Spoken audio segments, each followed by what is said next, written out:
જોઈએ તો ડાકોરમાં અન્નકૂટ લૂંટવાની અનોખી પરંપરા છે જે આજે પણ યથાવત છે। 151 મણ અન્નકૂટ ધરાવી લૂંટવાનો વર્ષો જૂની પરંપરા છે જે આજે પણ મંદિરમાં યથાવત રાખવામાં આવી છે। દર્શનાર્થીઓની નજર સમક્ષ જ અન્નકૂટની લૂંટ થાય છે। 85 ગામના લોકોને આમંત્રણ આપવામાં આવે છે। મંદિર બંધ થયા બાદ ઠાકોરજીને અન્નકૂટ ધરાવવામાં આવે છે। અન્નકૂટમાં બુંદી, ભાત અને મીઠાઈઓનું મિશ્રણ હોય છે।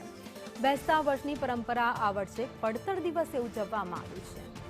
વધુ અપડેટ સાથે સંવાદદાતા કરુણેશ અમારી સાથે જોડાઈ ગયા છે। કરુણેશ, 151 વર્ષ જૂની પરંપરા છે જે આજે પણ યથાવત।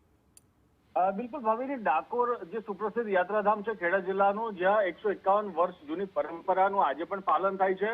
જ્યાં તમામ પોલીસ અધિકારીઓ હોય છે, બંદોબસ્ત હોય છે, મંદિરનો સ્ટાફ હોય છે અને આ સમગ્ર લોકોની સામે જ નજર સામે જ લૂંટ થાય છે, પરંતુ તે કંઈ નથી કરી શકતા। મુખ્ય કારણ છે કે આ પરંપરા છે।